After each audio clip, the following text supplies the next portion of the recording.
Now, next we have got MSC Cruises. This is on the Fantasia, another amazing cruise for you. 11 nights. Now, this is an Easter exclusive as well for you.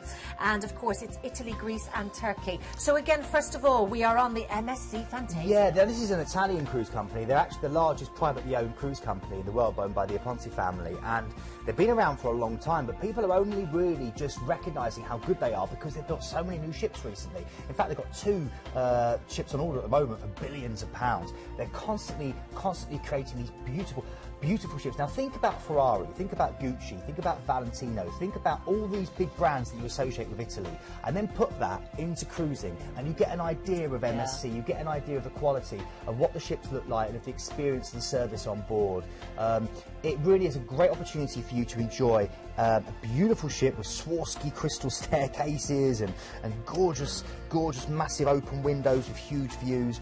Children under the age of 18 actually get to cruise free very often with MSC, which is what's so good about this. So it's really good if you are cruising with a family. Do get in touch. This ship's only been out since 2008, so it's a very new ship. It's got a great sports bar on board if you love your sports, you don't want to miss out on any of the matches. You've got a great selection of different foods and wines, and as always, an amazing spa, a Balinese spa where you can have a Turkish bath, where there's a spa bar if you like your healthy stuff. I know you and I are both into that, so you can get your juices, great gyms as well. There's even a dedicated spot for yoga. It's an incredible experience. And as always, big shows every evening, lots of magic, all singing, all dancing, big spectacles, you know. Yeah. I love your description as well. You're mixing all those wonderful Italian things into, absolutely. I love that. Yeah. It just really describes it so well, doesn't it? Let's have a look at where we're going. We go from London to Genoa. We transfer from the airport and we embark MSC. Now, we've got a relaxing day at sea and we've got 11 nights cruising, my word. Yeah, we have. So from Genoa, we go then through for a relaxing day at sea before we hit Greece. Katakalon is the first port. It's a sleepy little gateway to the most famous landmark in Greece, Olympia, the birthplace of the Olympic Games, where the Olympic flame is lit. And it's a great chance to go and see these ruins and see where the god Zeus used to rule the roost. Then you're heading out from here through to Heraklion, which is the main port there for Crete. I love Crete. It's one of my favourite islands. It's a vibrant cosmopolitan island full of great life. You can take a trip through to Knossos. Knossos Palace, of course, this is where Ariadne and the Minotaur, the legend of that, comes from. So if you do go and explore Knossos, take a ball of thread just in case you do get lost.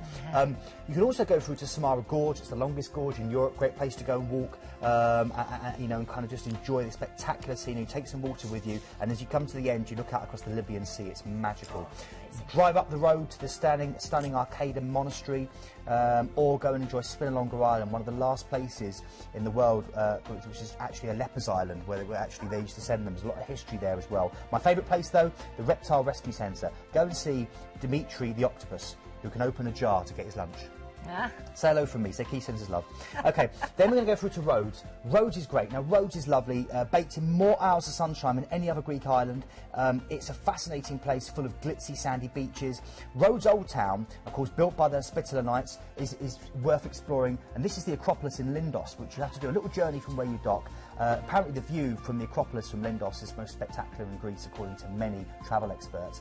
I love Rhodes Old Town itself. Again, you can wander around the medieval streets, dating back to the 14th century, Gothic, Byzantine, Greek and Middle Eastern flavours, all giving you an idea of this magical place. And all I'll say to you is, if you don't want that and you just want to go and relax on the beach, go to Falaraki, get yourself a jet ski, parasailing, you know what I mean?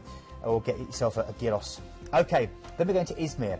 Cradle between the mountains to the east and the south, and then the Aegean Sea to the west. This is your gateway to Ephesus, the amazing Roman city, and also the ruins of Pergamon and Asclepion. Great place to go if you love your history. Okay, then we're going through to Athens. Praeus is the port. You're going to go through to see the mighty Acropolis with the Parthenon standing for over 2,000 years on the top. It's a great place to go shopping. People don't know this.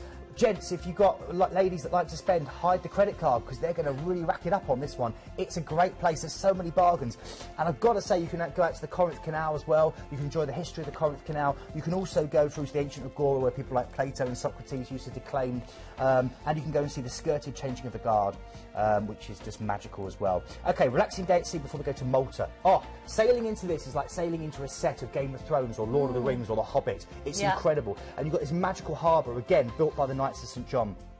Spittalers, and it's incredible, the history here. The whole of Malta was awarded a medal for bravery, the George Cross, after World War II because of their efforts. It's a wonderful place. They love the Brits. There's a great feeling here. I say recommend you just exploring the Upper Baraka Gardens and looking out on the views.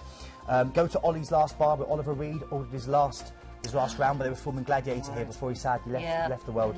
And his last order is up on the wall. It's incredible, the amount that he ordered. And then you can go through to Medina, which is the island's old capital, and it's a great walled city dripping with medieval and Baroque architecture. They call it the Silent City because cars are forbidden, and it's amazing, it's magical. Okay, then you're going through, so much I have to leave out because of the time, so do get in touch if you ever want any more. Yes, please do. Messina is next. And this is where Shakespeare set Much Ado About Nothing, which is one of his romances. And it's great. Now, I love the town square here, which at 12 o'clock is one of the largest mechanical clocks in the world. And go and see it at 12 o'clock, and they all come out, all the figures. It's really incredible. Go and enjoy Mount Etna, see the views, or follow in the footsteps of Marlon Brando, Robert De Niro, and Al Pacino in The Godfather. And go and see some of the villages around there, you know what I mean? That was my Godfather impression. Was that as good as the ninja one? I'm not sure, actually. I'll have to get you to do the ninja one again, though. And then finally we're going to Rome.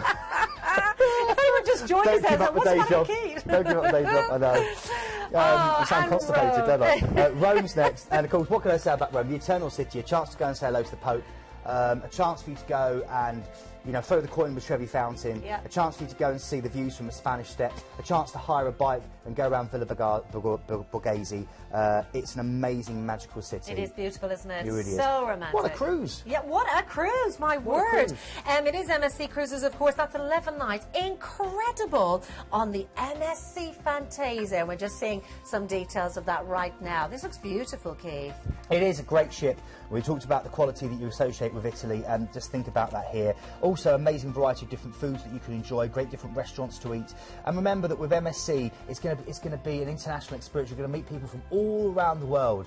So if you really do like to travel and you love the fact of meeting new people, then MSC is a great choice for you. It really, really is. It's a great choice as well. Look at that price. This is incredible. $799 per person. Can you believe that? Of everything you've just seen. Easter. At Easter time. Oh, and I want to tell you, because a family of 4 is from only $2,399. Now, at Easter time, as we know, sort of prices can go up on a lot of kind of holidays. This is incredible if you are thinking of taking the family away. And if they want a balcony, and I'd recommend the balcony, it's only $999 for the balcony. Now, that's so good because some of those sailings like Malta, and going into Athens and Rhodes and Crete, it's just stunning, and you really do want to be on your own balcony saying hello to the ports and leaving them. Absolutely. All meals, all snacks and entertainment as well in there, so I think that's absolutely incredible. So it works out at £73 per person per night. Isn't that great? And that's MSC for you. Now, we know that it is very, very busy, back with, of course, our lovely expert, and we're going to talk to Chris Woodcock. So, Chris, I'm going to say hello to you. Hello. Hello, hey, Chris. How are you today? All right, very busy on the phones. We thought it might be. It's incredible deals today as well. So taking lots of calls at the moment, Chris. Yeah, I would say that the first one with the fjords, that was a good one to kick us off with. I've worked in the fjords myself, so I can personally tell you how beautiful they are. And the new ship, the Anthem, there's nothing nicer than going on a new ship with the paint still fresh. Oh, and to make it all inclusive, can't be that at all. Which one's selling best at the moment, Chris? Which one's the kind of hottest on the phone lines? The hot pick, the transatlantic, $699 for a balcony. Yeah. We've been tailor making that one a lot and adding extra nights in New York to get the Christmas shopping done. Oh, that's what a great way to do it as well. Chris, I know you're very, very busy. I know you want to take some more calls, so we're going to let you go. But thank you so much for having a chat with us. Thanks, Chris. My pleasure. Thank you. Thanks, Chris. Bye-bye. Bye-bye. Oh, lovely Chris at Planet Cruise, of course. And you can speak to him maybe in a few minutes as well.